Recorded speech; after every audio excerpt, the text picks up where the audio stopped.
Oui, merci Monsieur le Président. Moi, j'avoue que les deux interventions du collègue du groupe CCC et de la collègue du groupe UMA m'ont beaucoup fait rire. Parce que franchement, vous avez passé le mandat à vous taper les uns sur les autres, et là, on est à quelques mois de l'élection, on sent bien, c'est le fruit de nos compromis, etc. Enfin, c'était tellement excessif que ça en était ridicule. La deuxième chose aussi, c'est une constante, hein, en fait, excuse-moi, mais Pierre Labrière, en t'entendant, je me demandais si tu t'étais pas trompé d'hémicycle. Hein, parce que là, on est dans un conseil métropolitain, pas à l'Assemblée nationale. Hein. Donc tu as passé la moitié de ton intervention à nous ressortir les discours qu'on voit à l'Assemblée. Bon, moi je veux bien, hein, mais moi j'entends ces discours depuis que je suis élu et même avant. Hein, puisque j'étais fonctionnaire dans les collectivités territoriales, j'ai toujours entendu taper sur l'État. Toujours. C'était toujours la faute de l'État, quel que soit d'ailleurs le gouvernement et quelles que soient d'ailleurs les collectivités dans lesquelles j'ai pu travailler. C'est toujours la faute de l'État, mais l'État c'est nous. Et l'endettement de l'État, il augmente depuis les années 80, il n'a jamais baissé, que ce soit dans les périodes. Donc à un moment donné, il faut qu'on se pose aussi les questions. Les dépenses des collectivités, elles ont toujours augmenté aussi, même quand on a créé l'intercommunalité. Même quand, normalement, l'intercommunalité, les communautés d'agglomération, les communautés de communes, les métropoles, etc., devaient venir en relais. Finalement, ça a doublé et on n'a jamais rien supprimé. Et à la fin, il faut quand même se rappeler une chose, c'est que ce sont toujours les mêmes qui contribuent. Qu'ils contribuent au niveau des collectivités ou à l'État, c'est le citoyen, ce sont les entreprises. Donc moi, je ne jouerai pas ce jeu qui me semble effectivement facile à jouer, c'est jamais de notre faute, mais alors, il y a des faits réels, effectivement, et ça, c'est le contexte, depuis un certain nombre d'années, est à la baisse des dotations pour les collectivités. C'est pas nouveau, la trajectoire de réduction des dépenses publiques, elle date de 2010. 2010, ça fait plus de 15 ans. Voilà. Bon, ceci étant dit, attachons-nous maintenant au budget métropolitain.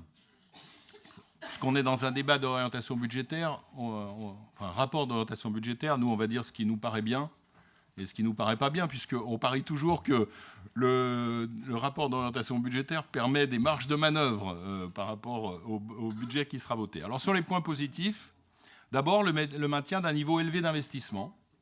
Les dépenses d'équipement, tout budget confondu, atteignent 334 millions d'euros.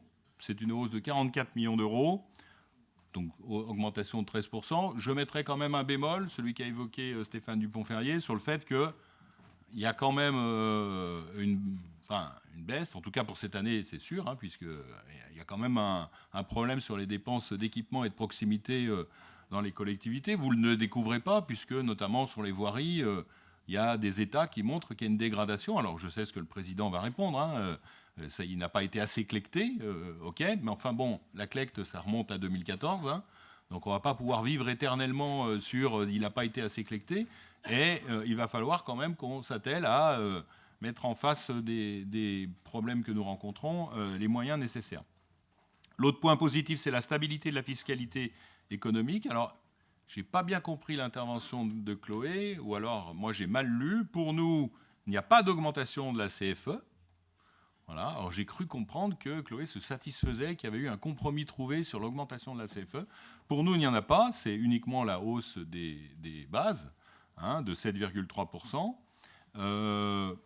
Ce qui, quand même, nous ramène à la discussion que nous avions tout à l'heure.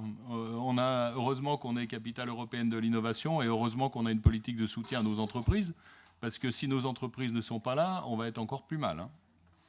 Stabilité globale des concours de l'État. Bon, ça demeure globalement stable, avec un passage de 268,3 à 268,1. Bon, donc c'est pas non plus, effectivement, il y a des contextes et pas mirobolants, mais enfin les concours de l'État, ils baissent pas, hein, contrairement à ce qui a été dit. Et puis une maîtrise de la masse salariale, et ça c'est vrai, vous l'avez fait, nous l'avions demandé, une maîtrise de la masse salariale à plus 0,8 en 2026, ce qui est une augmentation, mais qui est inférieure au niveau de la CNRACL, donc il faut le souligner, il y a eu un effort très significatif de fait, et on le dit à l'attention des élus, on le dit aussi à l'attention des services, et on les remercie pour le travail qu'ils peuvent faire dans un contexte qui n'est pas toujours facile, effectivement. À noter également une baisse significative des dépenses liées au renfort et remplacement, qui a été divisé par 2 entre 2024 et 2025, et la mise en place du délai de carence de 2 mois pour les remplacements. c'est plus une mesure technique parce que très honnêtement, en 2 mois, je vois pas. Enfin, il y a certains postes effectivement qui peuvent se remplacer rapidement, mais de toute façon, en 2 mois, on remplace pas. Ça pose plus de problèmes d'essayer de remplacer un poste sur 2 mois que de ne pas le remplacer. Par contre, il y a des points d'inquiétude. La dégradation marquée de la capacité de désendettement. On avait depuis plusieurs années une relative stabilité. Mais par contre, ça se détériore fortement en 2026. On était à 8,3 années en 2023, on est à 10,2 en 2026, on était à 8,7 l'année dernière. Donc on a quand même une entrée dans une zone de vigilance élevée, et puis ça réduit notre capacité d'emprunt, et donc ça pèsera mécaniquement sur notre capacité à investir au début du prochain mandat. Bon, je sais que certains rêvent d'une augmentation des taux, ça nous pose quand même question. La hausse significative de l'encours de la dette, qui augmente de 61 millions d'euros par rapport à 2025, une augmentation de 7%, c'est pas neutre. Des incertitudes liées au projet de loi de finances qui, selon nous, n'ont pas été suffisamment anticipées, notamment la réduction de la compensation des valeurs locatives industrielles qui devrait baisser, ce qui occasionnerait, selon nous, une baisse, enfin un montant, une perte de recettes de 4,5 millions d'euros qui, à moins qu'on ait mal lu, n'est pas intégré au budget. Et enfin, une reprise marquée des dépenses de fonctionnement. Alors là, c'est très difficile parce qu'effectivement, en fait, il y a surtout les 15 millions d'euros qui sont donnés au SMAG et qui sont le résultat de la fin du protocole d'accord avec le département. Donc voilà, c'est effectivement, ça masque un petit peu les autres augmentations.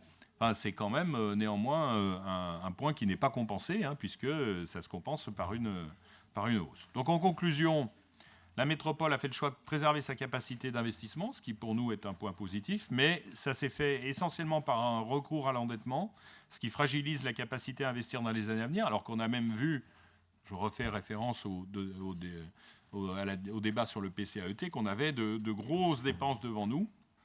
Les premiers efforts engagés dans les dépenses de fonctionnement vont dans le bon sens et donc nous vous engageons à les poursuivre et à les amplifier afin de dégager de l'épargne.